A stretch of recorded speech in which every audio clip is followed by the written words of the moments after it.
Bonjour à tous, j'espère que vous allez bien.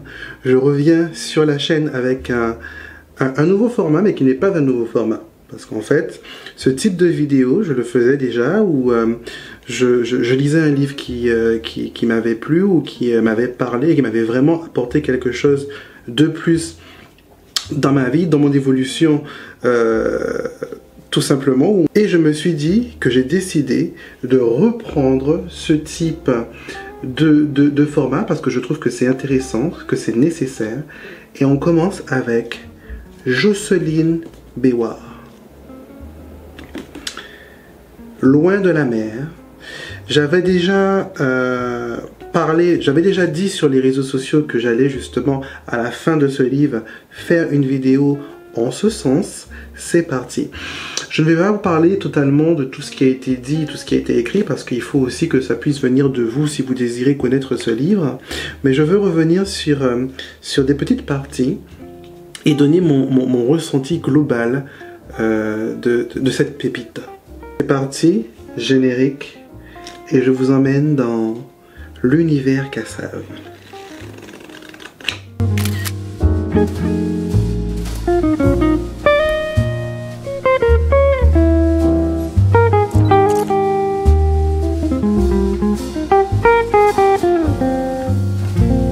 D'un point de vue général, ce livre nous permet de comprendre l'histoire de Jocelyne.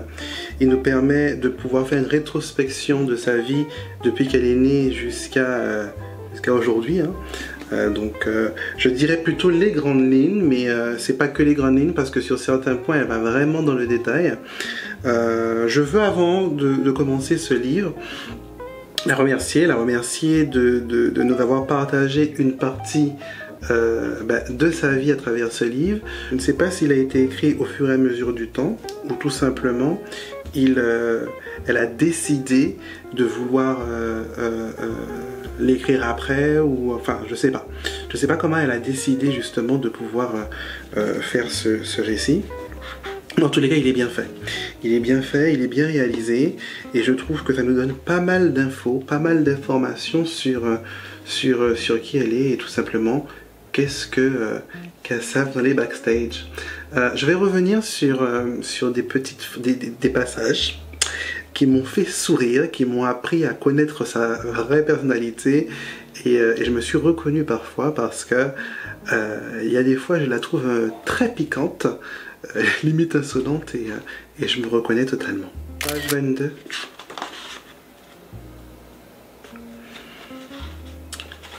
Je vous lance une anecdote de Jocelyne quand elle était à l'école. Vous allez me dire ce que vous en pensez. Je ne supporte pas qu'on humilie mes compagnes en affichant leurs cahiers dans leur dos pour montrer leurs mauvaises notes à toute la cour. Donc là, elle était à l'école.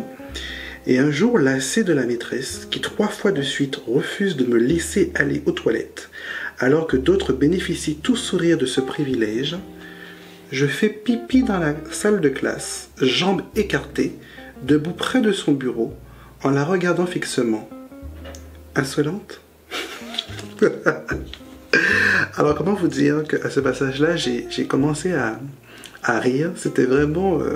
alors, je n'ai jamais fait ça à l'école, mais j'imagine la scène, et je me dis que depuis petite, elle ne se laissait pas faire, elle était assez téméraire, et c'est une belle anecdote de beaux souvenirs de ces années scolaires. Je pense que la maîtresse n'a pas dû apprécier ce geste, hein Jocelyne? Page 155. Nous tournons beaucoup en Afrique, à des milliers de kilomètres, et il y a un nouveau groupe qui explose avec son premier album, sorti au début des grandes vacances en juillet 1986, c'est Zouk Machine. Je toise George Debs, je toise Jacob, je toise George. Un disque de femme ne marchera jamais aux Antilles? Hein? Ils se sont trompés. Alors, pourquoi c'est marrant? C'est parce qu'en fait, elle a dû se battre. Elle a dû se battre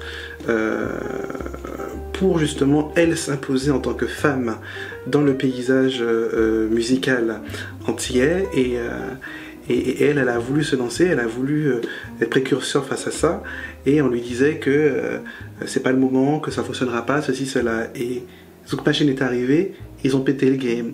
Et c'est pour ça que elle dit je les toise et ça me fait énormément sourire parce que on n'a pas ces facettes de personnalité quand on les voit à la télé, quand on les voit dans des clips ou autres. Et concrètement, ils sont comme nous en fait, je n'en doutais pas. Mais là, elle en parle et qu'on voit bien les mimiques typiques antillais et il n'est pas content et elle voit bien que la situation n'est pas comme eux ils l'avaient prédit et qu'elle avait raison, donc 4-0 quoi. Donc voilà.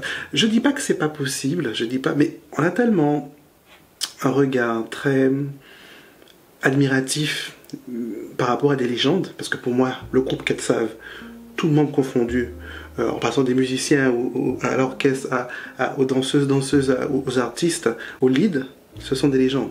Moi, c'est iconique, iconique comme on dit, et ce sont des légendes, et ça m'a fait sourire, ça m'a fait sourire. Page 185. Le public crie et applaudit quand nous sortons en coulisses. Là, il y a le SAMU et beaucoup d'agitation. On nous dit que Béatrice a reçu une balle dans le ventre, qu'on l'emmène à l'hôpital.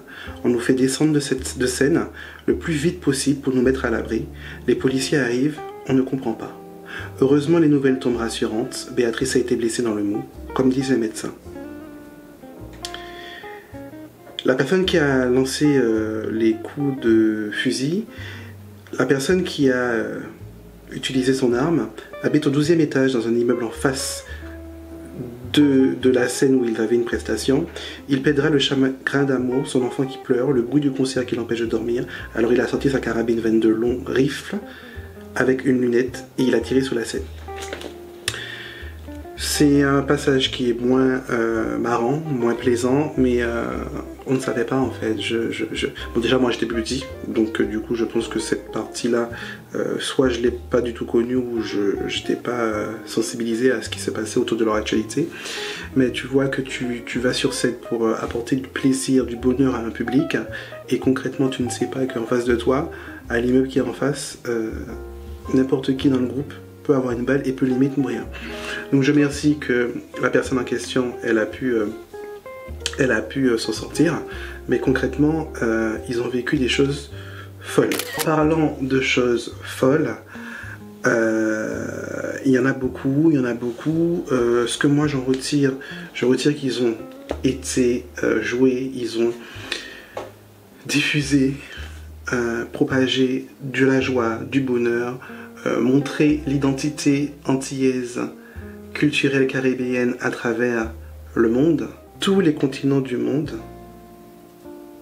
connaissent Kassav. C'est-à-dire qu'en fait, tous les habitants, en fait, il n'y a pas un pays dans le monde qui ne connaît pas la musique de Kassav. Enfin, concrètement, c'est pour ça que je parle de légende, parce que personne ne peut le faire aujourd'hui. Personne n'a la portée que Kassav a dans le monde, premièrement. Ils sont créateurs du zouk.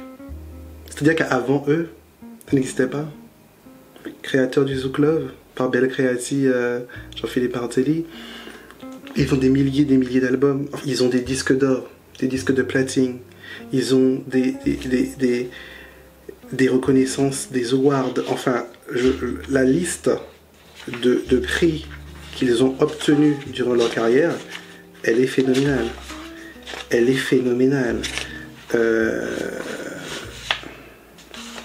Prix du meilleur groupe, Canada, USA, Côte d'Ivoire, Curaçao, Gabon, Martinique, Barbados, Caraïbes. Enfin, trophée d'honneur, prix spécial, grand prix, enfin, des honneurs, concrètement. C'est une belle discographie ce livre, c'est un beau récapitulatif du parcours, c'est une belle fiche d'identité, limite un CV écrit sous un livre, dans un livre de moins, et même si effectivement elle donne certains points, certains détails de leur carrière et de leur histoire, ça ne tiendra jamais dans un livre. Donc elle a... Ce que j'ai trouvé de très bien, c'est que à travers ce livre, on peut apprendre à connaître qui elle est, indépendamment du fait qu'elle est chanteuse et qu'elle chante du zouk.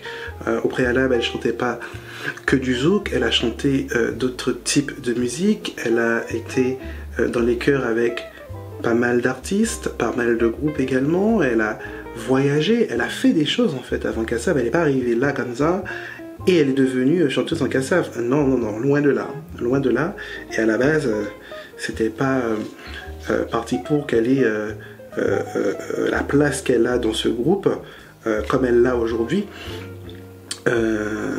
Concrètement, ce que moi j'en retire de ce livre aussi, c'est que dans la vie, rien n'arrive par hasard. Jocelyne Bewa n'est pas arrivée à Kassav par hasard.